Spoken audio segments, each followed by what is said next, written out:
Welcome to the Young Turks.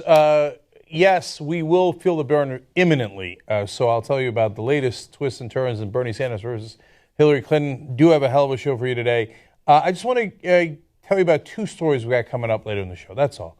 I mean, we got a million great stories, but one is don't miss the story about how the Koch brothers originally made their money from the Nazis. Now that's literal. It's in the New York Times. It's a whole new book about it.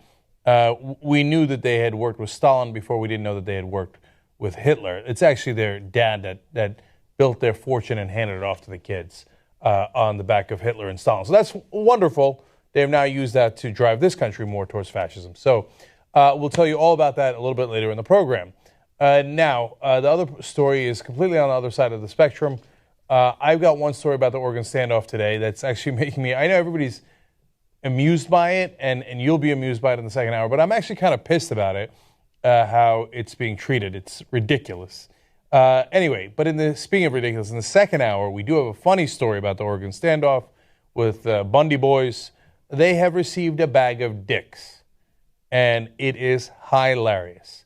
What's even funnier, perhaps, is what they are going to do with those bag of dicks. Okay, so that's in the second hour. We got a fun show for you, as you can tell. Feel the burn. Go. First story. Okay. Another huge endorsement for Bernie Sanders. Now, I say another because these are all coming from online and real progressive groups.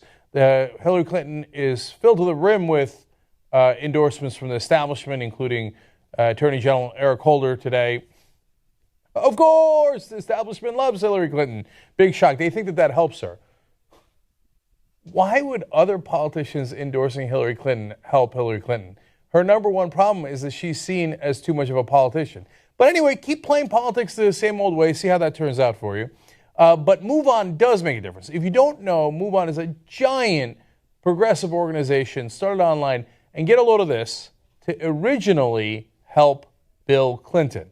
The whole reason it's called Move On is because during the impeachment proceedings, they said, move on already from this impeachment nonsense. We got it. He, fooled around with an intern. You're doing impeachment. That's insane. That's where MoveOn.org comes from. Now full circle, and they are endorsing Hillary Clinton's opponent in the primaries, Bernie Sanders. So let's find out why. We go to The Nation.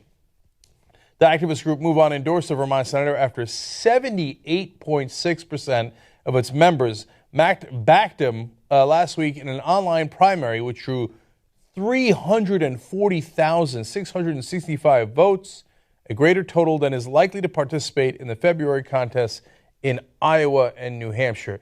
Look, I can't overstate the importance of those two numbers there.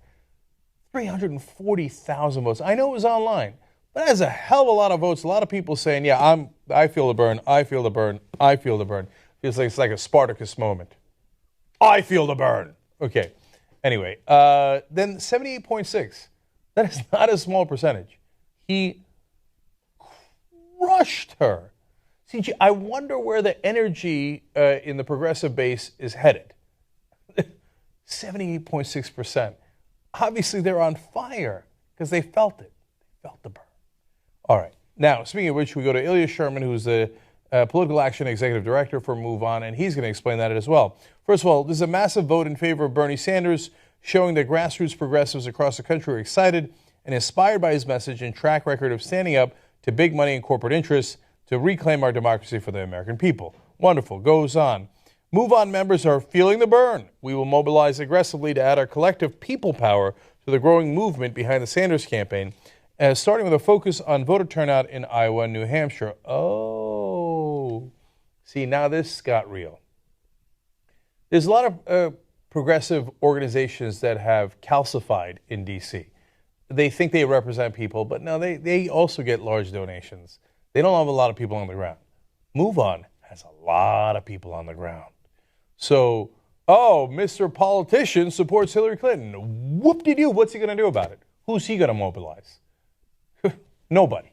Now, there are exceptions to that. I think Congressman Clyburn in South Carolina could mobilize some African Americans to support Hillary Clinton.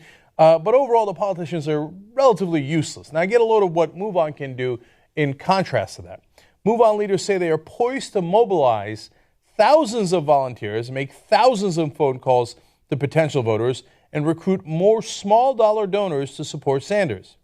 MoveOn's first priority will be turning out its 43,000 members in Iowa and 30,000 members in New Hampshire, the first caucus and primary states where polling shows the candidates running neck and neck. Damn. Now, not all 43,000 are going to come out and vote for Bernie Sanders, and they're not all going to vote, period. Then they're not all going to vote for Bernie Sanders. But still, that is a very large number. And if even a considerable amount of them come out and vote in the numbers that they voted online in favor of Bernie Sanders, could that swing elections in Iowa, New Hampshire, and other places? You betcha. So I think this is giant news. Now, take a look at all the different endorsements that people have gotten, and I'll tell you which ones are relevant and which ones aren't. So we go to Hillary Clinton. She has far more endorsements. She got one from the Brady campaign to prevent gun violence. That happened yesterday. That is a solid endorsement, and she earned it. I think she is better on gun control than Bernie Sanders is. She got the League of Conservation Voters Action Fund, the NARAL Pro-Choice America PAC, and the Planned Parenthood Action Fund. Now, these groups are deeply entrenched in Washington, D.C. The Clintons have an enormous power base in Washington, D.C. Do they have a lot of grassroots support? Some do, some don't. I would take MoveOn over all of those combined. If I actually want to get voters to show up in states like Iowa and New Hampshire, it's not even a close contest. Now, here are more groups supporting Hillary Clinton. These are mainly unions, or they're all unions. The Service Employees International Union, that's SEIU, that's gigantic.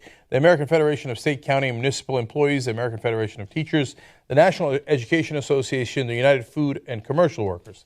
Now, unions are real. They have boots on the ground.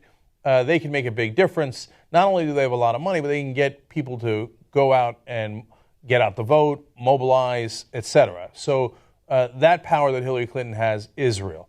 Now, some of those unions and small amount of progressive groups have also supported Bernie Sanders. So the National Nurses United going with the Sanders campaign, American Postal Workers Union, well, those guys deliver. And the Communications Workers of America, and they obviously know how to talk to voters, and Friends of the Earth Action. Okay, so it'll be an interesting union against union in the primaries. That's going to be wonderful. Now, it's not just MoveOn among the grassroots, netroots that have decided to go in favor of Bernie Sanders. Let me tell you about one other group here, or a couple of groups, actually. In recent online votes by progressive groups, Sanders has won a number of endorsements. When Democracy for America voted in December, the senator won 88%, and the group's backing. Earlier in the month, when the Working Families Party members voted online, he won 87.4%. And upon hearing that news, Hillary Clinton said, "I'm very badly moved." Okay, guys, we got a race on our hands. I've been telling you for the last couple of days, it's real. Bernie Sanders has a very good chance of winning, perhaps an excellent chance of winning. If he wins the primary, he has an even better chance of winning the general election. And groups like MoveOn, Democracy for America should not be underestimated. And when you are in a Democratic primary, presumably with more progressive voters, and all the grassroots progressive organizations, not the ones sitting in Washington, D.C. on their ass, the grassroots progressive organizations are overwhelmingly on your side, whether it's 78% or 88%. Well, that is a very large indication. We're not talking about a brush fire anymore. We're talking about an inferno. The burn is all around us. One small thing. I was in. All right, here we go, Jayar. No, I want to point this out because I think also there's been a misrepresentation of my point of view. First of all, number two, John and I, Adderall and I, were in Des Moines at the beginning of the week for the Brown Black Conference, where the three presidential candidates, Fusion TV, all that stuff, and the atmosphere. I was watching before it was going on, and the atmosphere about the numbers because they were coming out, and it did seem like it was surprising everyone. Mm-hmm. So it's been noticed, first of all. From, we'll say, establishment side, Hillary supporters, all that stuff. And the response, I think there was an audience, and they had a young audience in the building, and it was very, everything that Clinton would say was, And we were thinking, wait a second, are they listening to the same thing that we're listening to? So it almost seems like, at least initially, the response in knowing how important these two first states are, it looks like he's overtaking her in, was let's continue to make it look so good for Hillary Clinton. Because this is starting to scare us. If this happens, oh my God, how could this happen again? Oh my God, deja vu.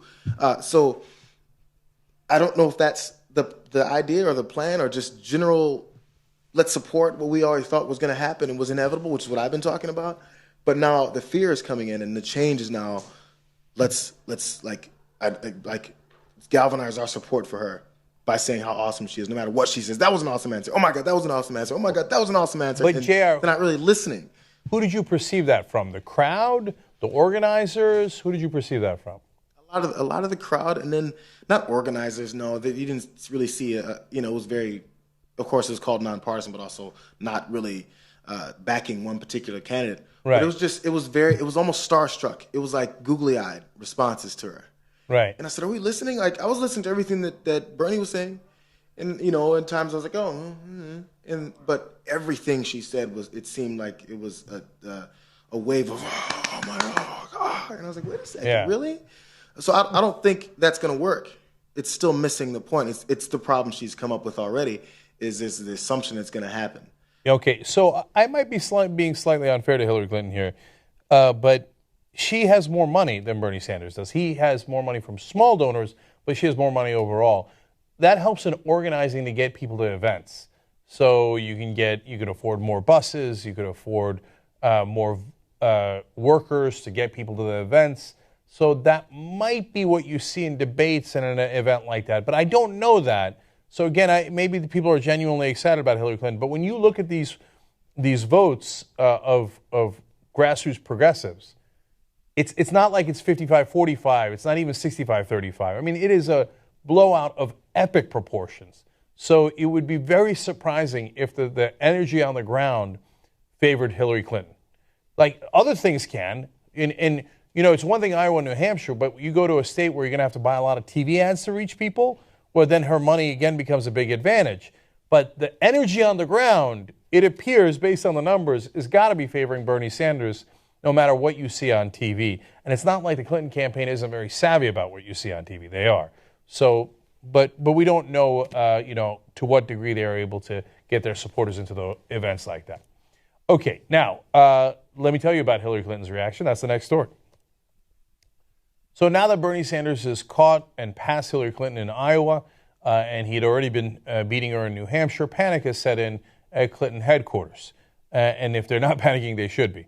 But they are. So Huffington Post reports Hillary Clinton used to avoid uttering the name of her main rival for the Democratic presidential nomination, Senator Bernie Sanders. But that phase of the race has definitively ended, with Clinton and her team staging a multi-pronged attack on Sanders in the first weeks of the new year. So are they feeling the burn? Yes, most definitely. And having been singed, they're on the counterattack. But these counterattacks remind me of how she counterattacked against Barack Obama. And overall, I don't believe it's going to be very effective for the reasons I'm going to outline here. First of all, they explain further, Clinton herself has laid into Sanders in the last 2 weeks, unspooling a new tactic of directly attacking her competitor. Now, this is the strategy that everybody does that's already in power. First, they ignore you. She wouldn't even mention his name. Then the mainstream media ignored Bernie Sanders for all of this time. Then they attack you, and you know the rest of the quote. And eventually you win. So now the attack has begun. Let's get into the specifics. The first line of attack is preposterous. So the Clintons' campaign aggressive 2016 tactics began the day before Sanders was to give a major speech on financial policy. The campaign's chief financial officer issued a preemptive statement January 4th, arguing that Sanders was being soft on Wall Street by taking a hands-off approach to regulating the so-called shadow banking sector. That's the worst argument I've ever heard. Are you kidding me? That's your first line of attack? That Bernie Sanders is soft on Wall Street? Look, there are lines of attack you can have that have some validity. She talks about guns in a second. She's right about that. Even on education, I think she's got a good point to make. You start by attacking him by being soft on Wall Street. He said he was going to break their spines and drink their spinal fluid. He said he's going to pulverize the top 6 banks, break them up. They won't exist anymore. He's going to break them up. How much harder could you be on the big banks? Under Bernie Sanders, they won't even exist. That's soft on Wall Street? That's the most ridiculous thing I've ever heard. And he went on to list all these different things that he would do, reinstitute Glass-Steagall, which, by the way, Bill Clinton got rid of.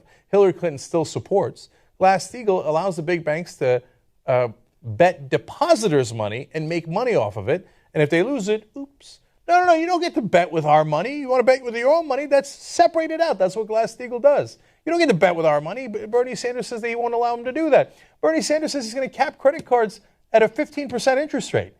That's soft on Wall Street? No. The Clinton campaign never learns, man. Maybe that's why they got their ass kicked in 2008 when they were supposed to be inevitable, and they're losing today when they're supposed to be inevitable. They're actually not very good at this. Because they think, okay, now you ignore your competition. Sikterland, he caught us. Jesus Christ, boy, that turned out to be a bad idea. Okay, now that your competition has caught you, make up outrageous claims about them that aren't even close to true. Yeah, that is politics as usual, but it's not working. There's a thing called the internets. It's made a series of tubes. You should look into it. It delivers information to the people. I know back in the day when TV dominated, you could do all this politics, right? And you can get away with it. Now these lies are super obvious. Now, let's turn to things where she might have a good point. She says, if you're going to go around saying you stand up to special interests, then stand up to that most powerful special interest, stand up to the gun lobby. And she goes on to say, don't talk to me about standing up to corporate interests and big powers. I've got the scars to show for it. Okay, now these points are better. Now, first of all, I think Hillary Clinton is flat out better on gun policy throughout her career than Bernie Sanders has been. Bernie Sanders did vote to give gun manufacturers immunity. I think that's a wrong vote. He stands by that vote. He says that bill was complicated and there was good reasons to vote for it. But he says he's with President Obama and he agrees with all the executive orders that he would take to bring more gun control. And look, gun control groups have recently given Bernie Sanders a 100% rating on that issue. But the Brady Group endorsed Hillary Clinton because she is better on the issue. You want to do that line of attack? That makes sense, right? If you want to say, hey, you're telling me I don't fight the right wing, I don't fight corporate interests, I got the scars to show for it, well, look, that's at least half correct. The right wing has been vicious against the Clintons and against Hillary Clinton. If she emphasizes that, I think she'll galvanize support on her side. That's a logical way to go. Now, it's only half correct because corporate interests, they're like, yes, we would prefer Republicans who are going to give us even more goodies. But overall, corporate interests have been very kind to the Clintons. They've showered them with tens, perhaps, I don't know why I'm being conservative, almost certainly hundreds of millions of dollars in campaign contributions and also personal money they get to take home in the form of speeches. So, no, corporate interests have been wonderful to you throughout your career. Okay, so now Michael Briggs, the campaign spokesman for Bernie Sanders, responds by saying that Sanders spent a career standing up to powerful special interests, whether they be Wall Street, big banks, or big oil, or the pharmaceutical industry, you name it. Unquestionably true, obvious counterattack. Look, if overall Hillary Clinton's line of attack is, I am more liberal than Bernie Sanders, I'm going to wish you a lot of luck on that, because you are not going to win that battle. So that puts her in a tough spot. Okay, then she turns around and says that he's too liberal. He's trying to do all things at once. She says, single-payer Medicare. That's crazy talk from Bernie Sanders. Now, Bernie Sanders' campaign found an old tweet from John Podesta, who's now running Clinton's campaign, saying, boy, wouldn't single-payer be great? Oops. And they sent out retweets saying, now, if you'd like to work for a campaign that actually shares your values, you should come over to the Sanders campaign. I believe that's called a burn. Now, Hillary Clinton strikes back, though, against Bernie Sanders on this issue and says, I wish that we could elect a Democrat who could wave a magic wand and say we shall do this and we shall do that. That ain't the real world we're living in. This is the worst line of attack. It's worse than Wall Street. It's basically saying, you want to be liberal. In the real world, you can't be liberal. No, you got to do what the Republicans tell you to do and have a limited idea of change. Good luck with that. You're going to get your ass kicked if you go down that road. Telling voters, no, you can't get the progressive positions that you want. Don't even try for it. Yes, scold them. See how that turns out. Now, one more issue here. In Dubuque, Clinton, this is according to the Associated Press, Clinton said she hoped that Sanders hurries up and releases more details of his tax plan because you deserve to see the comparison side by side. Now, she's right that she has been very specific in her tax plan and Bernie Sanders has not. So that's a fair line of attack. The ones that make sense, you should go for it, the guns, the taxes, etc. Overall, if you think that Bernie Sanders is not going to raise taxes on the rich more than Hillary Clinton, you got to be smoking the good stuff. Okay, yes, he should be forced to release his tax plan. That makes sense. But my guess is his tax plan is going to be much more liberal than Hillary Clinton's. So be careful what you wish for. But I like that she did that in Dubuque because that makes it the rebuke in Dubuque. Okay, I lied. There's one more policy. It's foreign policy. And Hillary Clinton had a snide little comment about that. She said, I'm prepared to do all parts to the job. In other words, I know Bernie Sanders is obsessed with domestic policy, but I care about foreign policy as well. Mixed bag. You might be able to scare some voters. Oh, Bernie's not ready to handle foreign policy. He's not going to know what to do with ISIS, etc. On the other hand, if you say, well, okay, I care more about foreign policy than domestic policy and income inequality, people's elbow on your head. So as you look at all of this lines of attack that the Clinton campaign has now unleashed, I rate it fairly ineffective. In fact, some of this will be counterproductive. When you start talking about how you're tougher on Wall Street than Bernie Sanders is, you're going to get laughed out of the room. And when you say, hey, I don't have a magic wand, so I'm not really going to try liberal policies as much as Bernie is, that is a woeful strategy. So not only has he caught her, he sent her into a tailspin. This does not look good for the Clinton campaign. They tell me she's inevitable, but I believe I've seen this movie before. I saw it in 2008. It's got a pretty good ending, but not for the Clinton camp. Okay. Now, let's go to the Republican side. This story I love. Okay. All right. Great story out of the Hill about how Republican donors are crying. See, they're used to buying elections, and they're really pissed that they can't buy this one. So let's go into the details and figure out what's going on. They say GOP frontrunner Donald Trump's relatively cheap campaign, contrasted with the millions of dollars spent on behalf of Jeb Bush, John Kasich, Scott Walker, and Rick Perry, has left donors, fundraisers, and conservative leaders questioning the value of super PACs, which got a boost from the 2010 Supreme Court decision that allowed independent groups to raise unlimited cash. In other words, they're like, wait a minute. I bought Scott Walker, I bought Rick Perry, I bought Jeb Bush, John Kasich, and now all of a sudden I got buyer's remorse. Those guys can't seem to match Donald Trump. We keep spending money on ads, but Trump has all this free media and he's kicking our ass. Boo-hoo. Here's a line that I love. Major GOP donors and fundraisers are wondering whether they're wasting their money on super PACs. Awesome. I hope to God that you are. Now, let's get into why. We go to Anthony Scaramucci, who is a financier from New York. Really, a financier is on the Republican side. He says, with the free media, or whatever the term is, when they allow Trump to go on to every TV station in America, if there's evidence that PACs are so consequential, please explain it to me. Now, Anthony's a little pissed that he can't buy this election as he has in the past. That's why they give all the money to the super PACs. But I love what he's complaining about. All this free media where people are paying attention to a political race. We're used to people not paying attention, and then we buy all the ads, and then we buy the race. That's it. It's done. God, this is so annoying. Why won't you just let us buy it like usual? All right. And then we go to further reporting from the Hill. The cautionary tale cited by nearly every donor or fundraiser interviewed on or off the record has been Bush. He has fallen in the polls despite more than $50 million already spent on his behalf by the group Right to Rise, which far outraised every other super PAC with its mid-year haul of $103 million. Of course, Jeb Bush responded to that by saying, oh, come on now, give me a break. Give me a break. Okay, I haven't caught Trump yet, but give me a break. That's me doing an imitation of Jimmy Dore doing an imitation of Jeb Bush. So Jeb Bush is done, by the way. Your $50 million is wasted. Your $103 million is in the garbage, and I couldn't be happier. He has no chance of winning. Okay, I know what you're thinking, Jeb. Give me a break. Give me a break. Okay.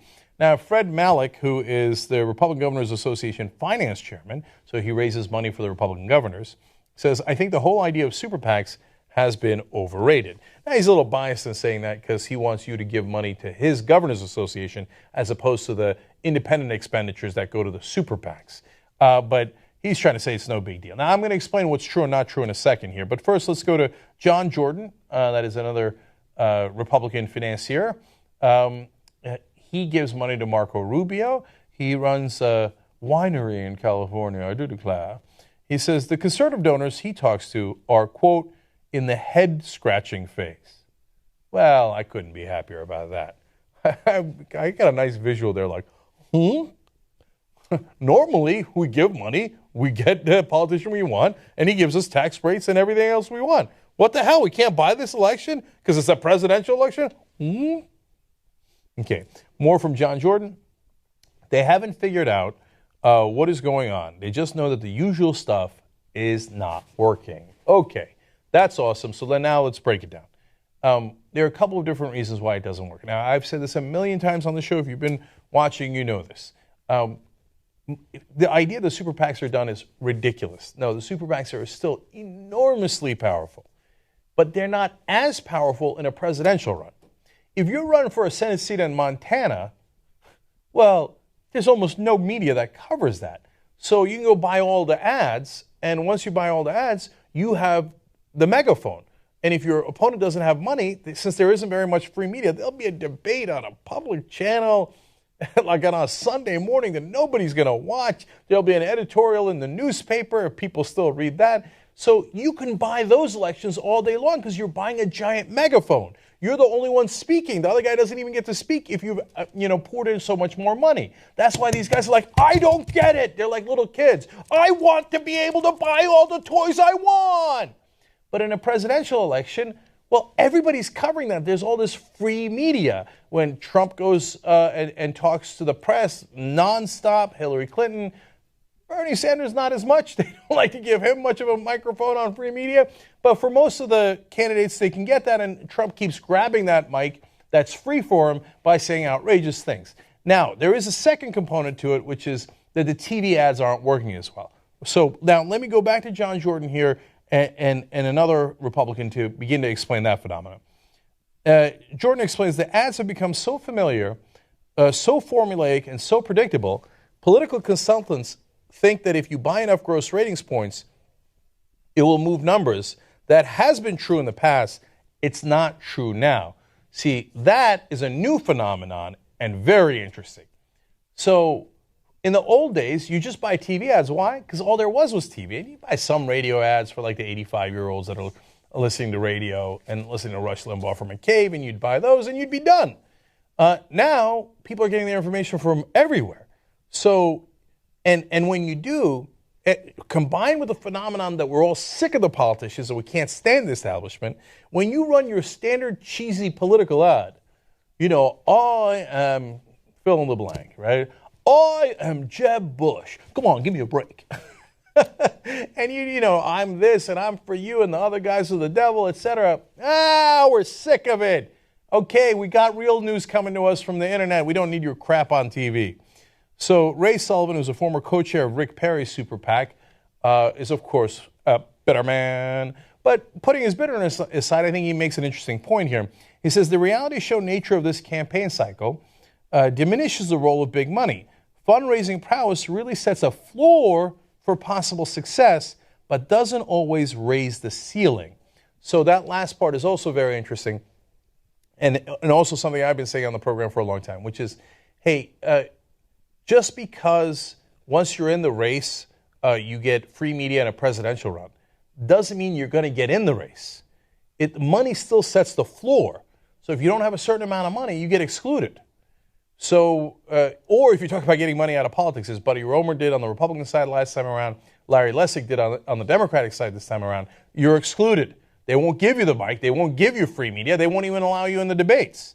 So raising a certain amount of money still is a floor. It's a minimum. You have to do it. If you can't raise millions upon millions of dollars, well, then you're eliminated, which eliminates almost every real person in America. How's the carpenter down the street or even the dentist going to raise multiple millions of dollars to be able to run? The only two people in this race that have been able to do it on their own is Donald Trump, because he's already a billionaire, and Bernie Sanders, because he's raised an unbelievable, unprecedented amount of money from small donors. So outside of Bernie Sanders and Trump, everybody else has been eliminated for not having enough money. So that's still an incredibly perverse system where our elite pick who we're allowed to choose from in our democracy. So it still affects us in the presidential run, but in the case of Bernie Sanders, he broke through that. So, but once you have gotten to that floor in a presidential run, especially now that the TV ads aren't working, well, then you don't have a ceiling anymore. You can actually make a run for it, as obviously Bernie Sanders is, and honestly Trump on the Republican side. Trump has all the money in the world, but he isn't spending very much of it. He's just mainly using free media. So yes, it is a whole new world. Super PACs are crying. That's wonderful. They can't buy the presidency as much as they can buy other things. That's also wonderful. But don't be deluded into thinking that super PACs don't work anymore. They can buy all of the other politicians fairly easily in races that the whole nation is not paying attention to. The only way to stop them from doing that is to get all money out of politics. And by the way, it'd be nice if we had a presidential race where it wasn't just this one unprecedented guy, Bernie Sanders, that's not beholden to the donors and to the super PACs. He's not taking any super PAC money, right? It'd be great if all of them were actually free and able to represent you guys instead of their donors, instead of that being the exception. So how do you get money out of politics? wolf-pac.com. Okay, you go get an amendment and say, you know what? It's not allowed anymore. Yes, you can do that amendment. Yes, we're in the middle of doing that amendment. So come join us at wolf-pac.com. Feel the power. We'll be right back. All right, back on the Young Turks. Anna and I have got some great stories for you guys. Let me read some quick tweets for you. The Chris Lapaco writes in, if being weak means we get our soldiers back when they get captured by a hostile government, I'll take it. Dave Edwin writes in, Russian jets flies into Turkey's territory, shot down in 5 minutes, pilots killed. Iran acted more humanely / diplomatically than U.S. ally. That's a great point. I was thinking of making that point. I forgot. Thank you for bringing that up, Dave. There is one inaccuracy there, though. They were not shot down in 5 minutes. They were shot down in 17 seconds. Jesus. Okay. So thank God the Iranians were not nearly as lethal as our allies. Jeff Brown-Hill writes in, who wants to bet John Iadarola came up with the Haley's Comment Master? Awesome. You would be wrong in that bet. I believe it was Amir. I think it was Amir who came up with it. Like Comet? Yeah. I'm like, wait, I don't get it. Okay. And then finally, Stephen Scale says, Oregon militia wants to have a dialogue.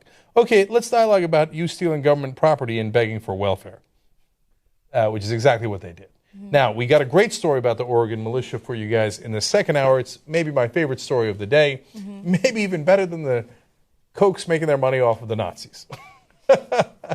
Okay, I wanted to tell you that tomorrow night we will be covering the Republican debate here at tytnetwork.com/live. That's going to be at 9 o'clock Eastern.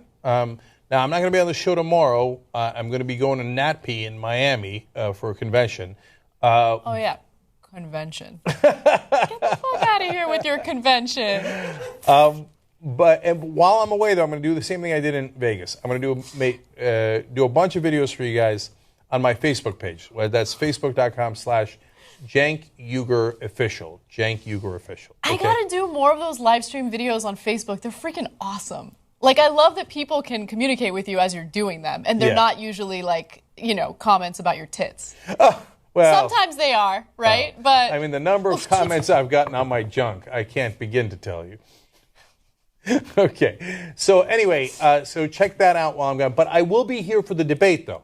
Mm-hmm. Tomorrow I'm not on the show for a different reason, but I'll come back in time to cover the debate, do play-by-play for you guys. So that's tytnetwork.com/live. We're actually going to come on, of course, 15 minutes before the debate. So come with us at 8:45 p.m. Eastern. Okay? All right. All right, let's do it, Anna. Okay. A 12-year-old girl was shot and killed by a constable in Pennsylvania who was attempting to evict the girl's family. It's a terrible story, and unfortunately the girl who was killed is Sierra Meyer. The constable was serving an eviction notice to them on Monday morning at their apartment at Penn Township, Pennsylvania, when the girl's father allegedly protested and then pointed a rifle at the constable's chest. The officer pulled the gun and squeezed the trigger. The bullet went through the man's arm and hit his daughter. She died at the scene. Now, look, I'm inclined to believe the constable. I don't think that he just took out his gun and just shot at them and shot and killed a 12-year-old girl. It's just such a devastating story because here's a guy who is obviously violent, takes a gun, threatens an authority figure with it, and as a result, his daughter is shot and killed, okay? She was transported to Penn State Hershey Medical Center via helicopter. He was, I'm sorry. So the father was because he was also shot, but he didn't die. He's been charged with aggravated assault, simple assault, terroristic threats, and reckless endangerment. So this is not your regular story about injustice regarding police, because the cop got a rifle in his chest, right? So if ever there was if it's true, and we'll see, this is just the police version of the story yet. Right. We don't have the other version of the story. But if it's true, it's certainly understandable that he'd pull his weapon when a weapon is pointed at him. Of course, Oh, yeah. Right. So the part that frustrates me is if that dad didn't have a weapon of his own, his daughter would be alive now. Exactly. This is why it's so important to have background checks. You want to make sure that people I don't know how he got his gun. He might have legally obtained his gun. I have no idea. But if we had a federal background check that was actually enforced and was a little more comprehensive than what we have in place now, I assure you that individuals like this couldn't legally access a gun. Yeah, and look, of course I'd go much further than a federal background check, but that's not the state of play in America right now. So unfortunately, little girls like this die because everybody's got a gun, everybody pulls the gun, and when you pull a gun, you know what guns do? Guns kill people. And they just killed Sierra Meyer. If there was no gun in that situation,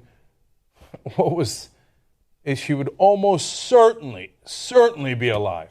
By the way, guns are supposed to be a Second Amendment right because it allows us to protect ourselves against the government, right? That's their theory. You did a great job protecting yourself against the government and getting your 12-year-old daughter shot and killed in the process. Frustrating. Yeah. Okay. Anyway, let's move on to something else.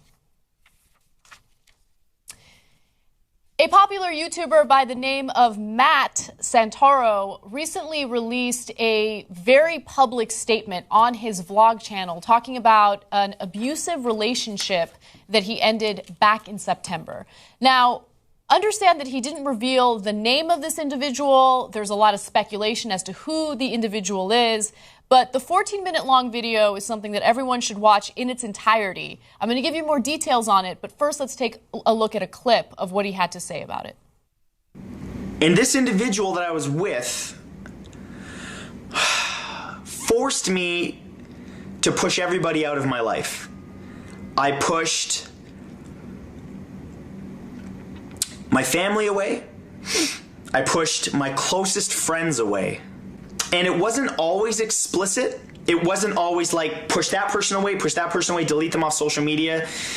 Although that was the case, mostly with females. This individual that I was with was extremely jealous, viciously jealous. If I had a female friend, I must have been cheating on her with them. I've been cheating on them the whole time. I had to cut every female out of my life, out of social media, delete every number out of my phone. And it was because everything was made to be about her. And I lost my friends. I lost my closest friends because I was made to believe that everybody else was a loser. Everybody else in my life that didn't agree with this relationship, they're losers. That's why they're saying these things, and you need to cut them out of your life. So I did.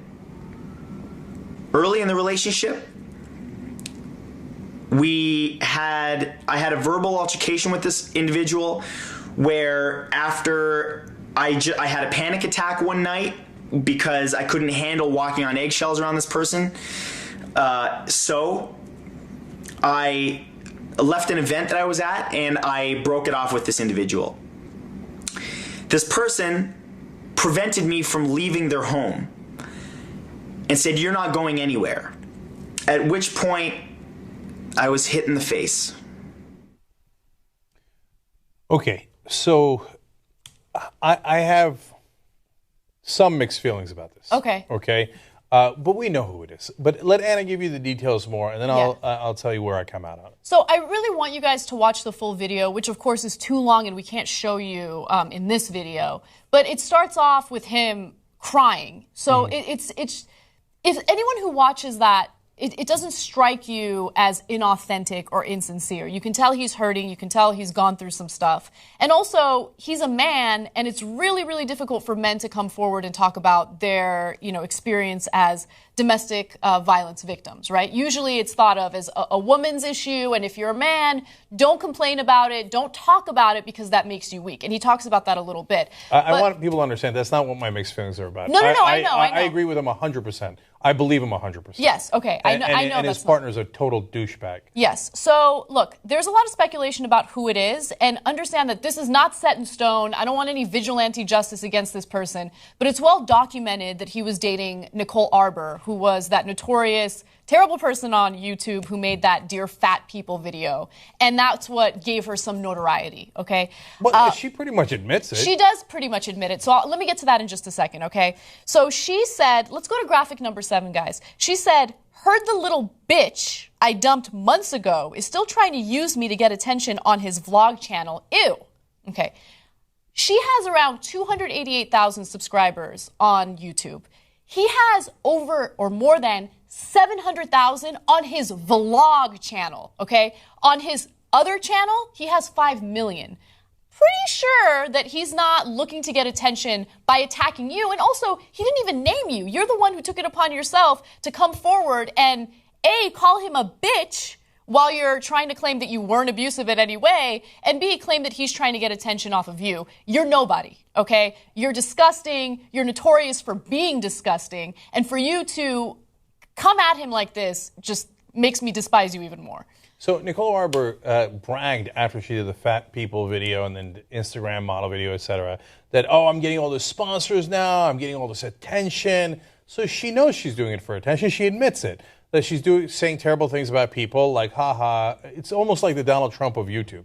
So now when this person has this heartfelt plea, oh my God, this happened to me, it's terrible, and she's like, hey, you bitch, you're just trying to get attention. No. It's obvious who's trying to get the attention. By the way, it's almost always that way. A smaller, person in media, for whatever reason, I don't mean smaller in terms of who they are or their character, although in this case it fits, but with less subscribers, less viewers, etc., attacks someone bigger and then goes, oh, you're just trying to get attention. You're trying to get attention.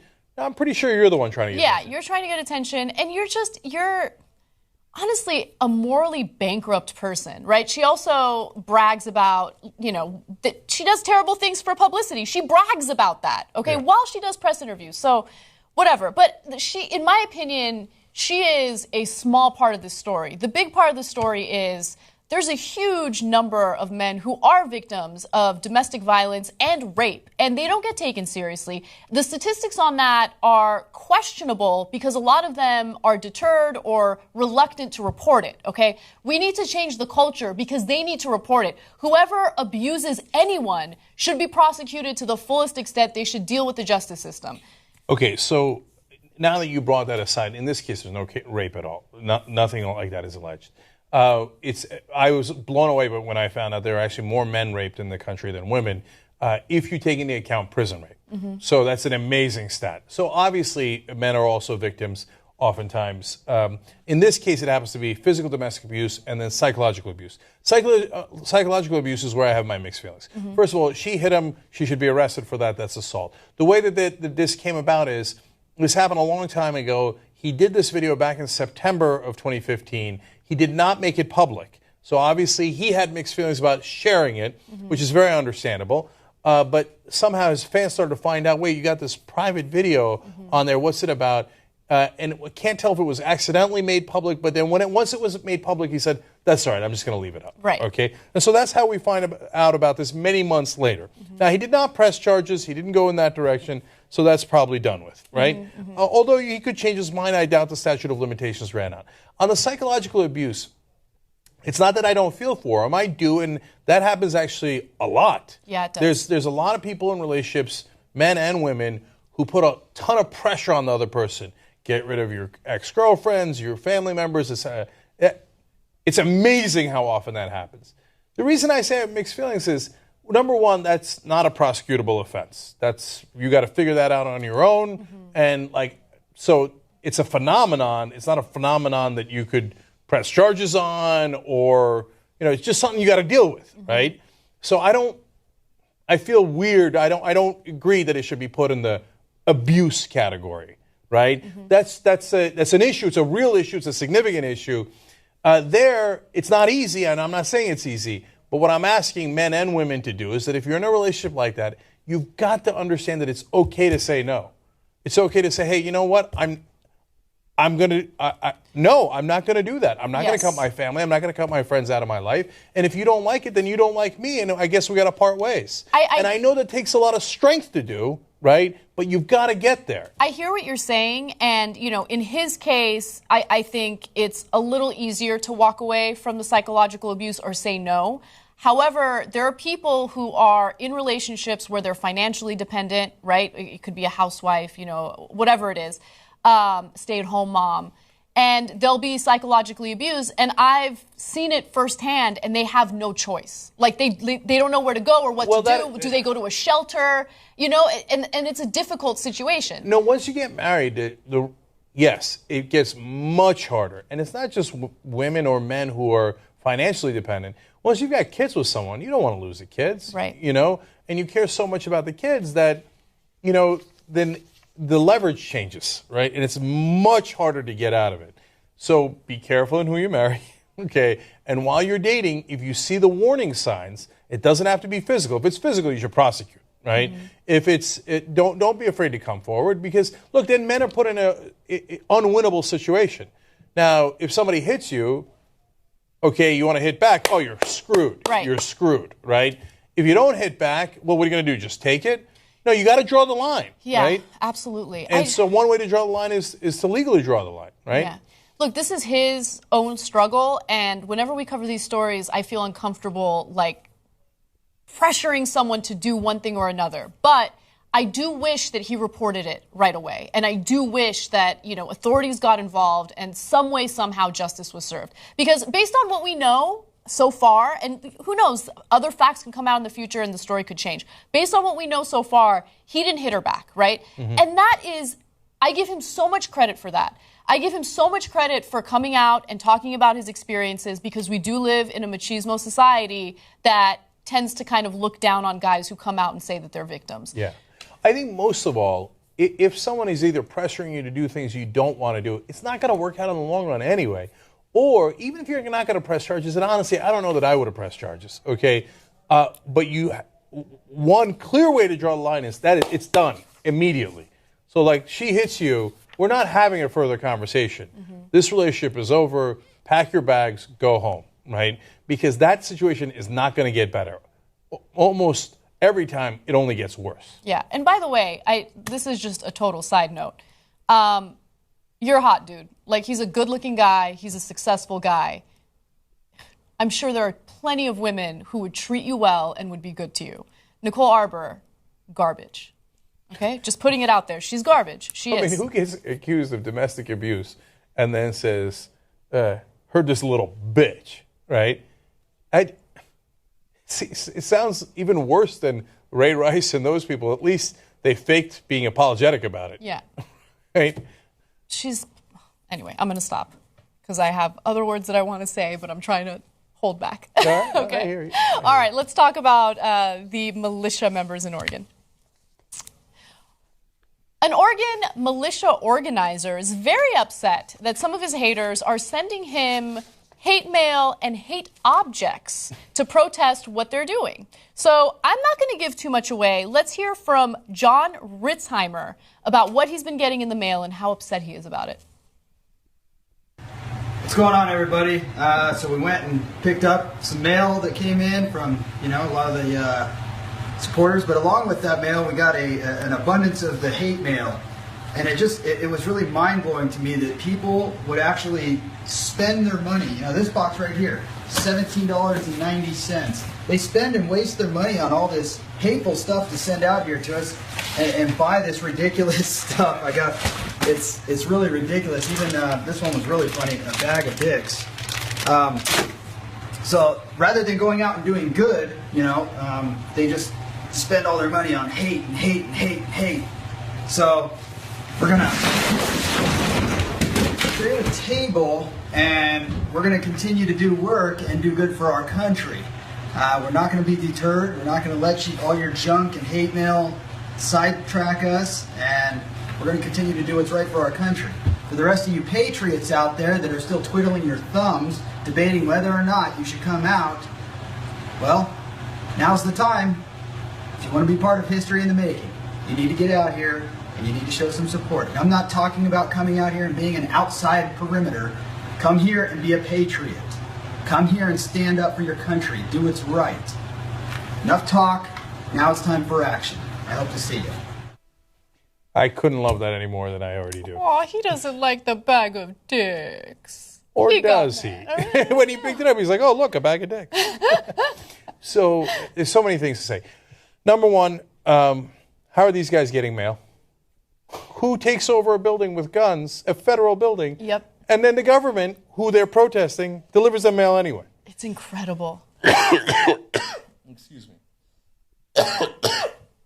Also, that dildo was really big. I mean, I know there are big dildos out there. I've seen big dildos. Not that I have a big dildo. No, you don't. No, okay, I just don't understand the appeal of dildos. Got to keep it real. Like, vibrators are better. But anyway, I don't know why they make them so big. It just seems unsafe. Anyway, continue. Nor does she have a bag of dicks. She doesn't, okay? So this money, he says, you wasted it. Wrong again, Bob. You couldn't have spent that money in a better way. That video was worth every dollar you spent on the bag of dicks. Okay, to have that guy pick up the cock like that, okay, and then go, this is funny, a bag of dicks. I wonder what I should do with it. I got a pretty good idea. No, but the crazy, not so crazy, I think it's kind of interesting. They're now planning on selling that stuff on eBay to, make some money. So Ritzheimer then went on to say, Billy Gober, and is there a better name for a militia guy in the woods than Gober? Well, Billy Gober posted a genius idea. Sell it back on eBay. So keep sending stupid shit. It's going to turn a dime for them. LOL, economics.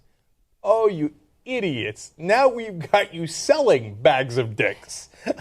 I don't think there's anything wrong with that, but it is kind of funny because they're probably very, very conservative, and the idea of them making money by selling sex toys is hilarious. Yeah, they're like, now true patriots, come out here and sell double dongers.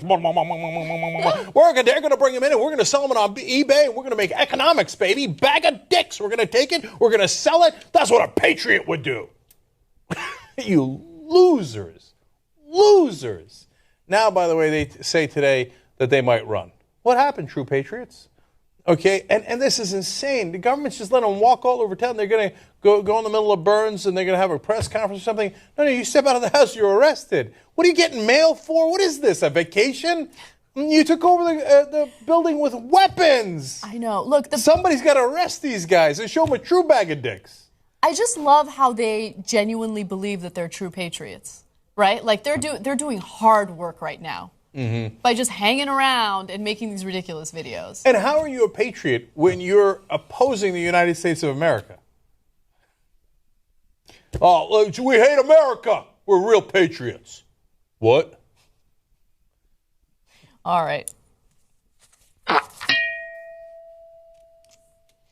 Charlie Sheen recently revealed that he has discontinued the conventional U.S. treatment for his HIV. Now, he's decided to get treatment by a doctor who is not licensed in the United States. He works out of Mexico, and he's basically getting alternative medicine in order to keep his HIV in control. Disaster. Now, it is a disaster, and the story... Look, it's his life. He gets to do whatever he wants, but it upsets me, and I'll tell you why. Now, he revealed this on the Dr. Oz show. He says, I've been off my meds for about a week now. Am I risking life? Sure. So what? I was born dead. That part of it doesn't faze me at all. So right there, I feel bad for him because it sounds like he's just given up, right? But anyway, he continues to say, I'm a little off my game because right before I walked out here, I got some results that I was disappointed about. I know this is an experiment that I took a stroll down a different path. But yeah, I've been non-detectable and non-detectable and checking the blood every week and then found out that the numbers were back up. So apparently now the HIV is detectable since he's opted for alternative medicine in Mexico. So he's going to go to Dr. Sam Chowchua, and he's not licensed. So here's what the sentence I don't want to hear from my doctor. Now, you got to understand, I'm not licensed. See, that would be the end of my visit, and then I'd go somewhere where they actually had a license to practice medicine. Okay, now, some people that believe in alternative medicine might get mad with me. Okay, go ahead, get mad and do all the things you're going to do, and you think you got it figured out. And I know a lot of people think, oh, positive thinking, that's the way to go. I'm going to make HIV go away. Please don't. Please don't. Please don't. Look, I'm not saying that traditional medicine is got everything figured out. But do they have things figured out better than what some dude is claiming Native Americans did hundreds of years ago? Oh, you take these herbs, and you know what it would do? Not a goddamn thing. That's why they die when they were 28 years old. Okay? So you know what our doctors did with modern science? We wiped out Ebola. Right? Mm-hmm. I mean, it's running rampant. We got it under control and wiped it out. So...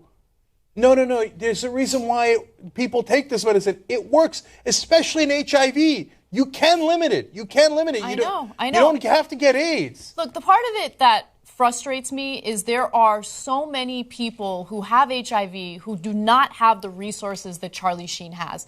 They're people who wish they could survive as long as Charlie Sheen can with this diagnosis, right? And they don't have the resources. With our current medical system, if you're not wealthy, you're not going to be able to afford the drugs necessary to stay alive if you have HIV. He has those resources, and I don't know what he's thinking, but he's turning them down for alternative medicine in Mexico. Look, again, it's his life. I don't know why I'm so worked up about it, but I feel like those who are privileged owe us, everyone else, to live a good life and enjoy it, okay? And take advantage of the things that we don't get to take advantage of. And the fact that he's just kind of being so, I don't know, flippant about this drives me crazy. Look, I know Sheen has done some questionable things. I get it, right? But there was a free spirit about him that I have to admit to really liking and to sympathizing with, empathizing with. Like, there was a part of me as he's sitting on the roof with a machete talking about by winning, right? Where I was like, go get him, Charlie. Go get him, right?